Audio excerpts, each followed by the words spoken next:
Today I'm going to talk about the valuation of assets in family law property settlements. Basically, the court has a four-step process in assessing property distribution. Now, let's look at that four-step process. Well, the first step, step 1, is for the assets of the parties to be calculated. This includes all superannuation and the assets of one or both parties, irrespective of when the assets were acquired. The second step, step 2, is for the court to assess contributions to those assets before, during, and after cohabitation. The third step, step 3, is for the court to assess the parties' future needs.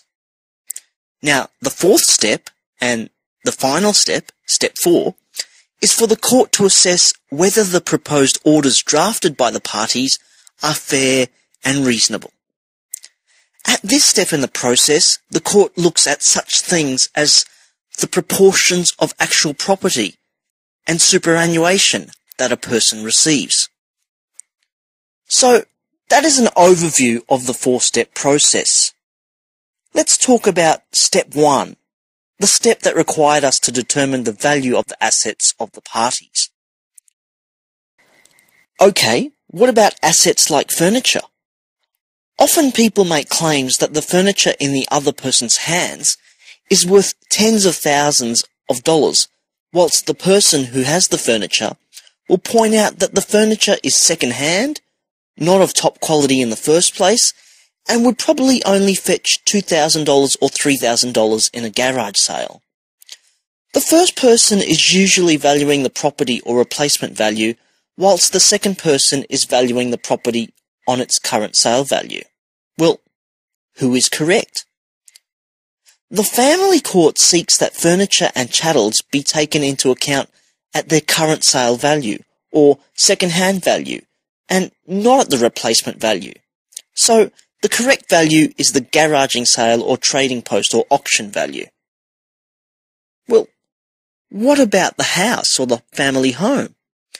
Many times the value of the home is in dispute between the parties, and they will each come armed with conflicting real estate agent appraisals that may differ by tens of thousands of dollars.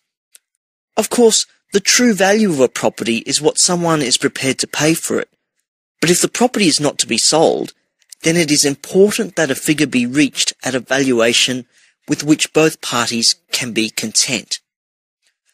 One way to do this is to obtain a number of valuations from reputable real estate agents in the area, and take the average of all the valuations as the value of the home for negotiation purposes. This can be very effective if, for instance, 2 appraisals are obtained by one party and 2 appraisals by the other party. Another more costly way is to obtain a formal written valuation by a registered valuer. Either of these methods will determine the true value of the property to form the basis of negotiations. Now, what about superannuation as an asset of the parties?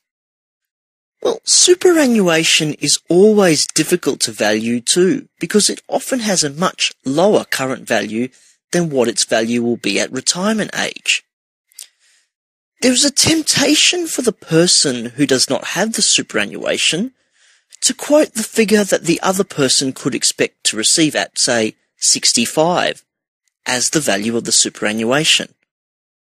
The flaw in that argument would become apparent if you consider that the person who currently earns the superannuation is, say, only 45 and has to live another 21 years, earning at the current rate, to be eligible for the superannuation at age 66. Now, establishing the real value of superannuation can be extremely difficult when superannuation comes with many classifications.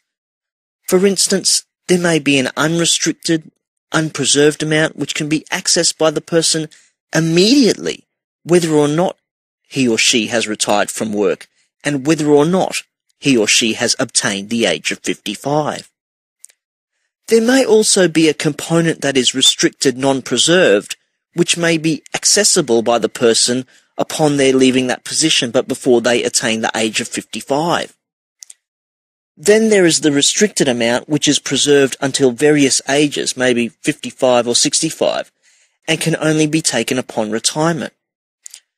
Now, with all those issues at stake, you can see why superannuation can become difficult to deal with.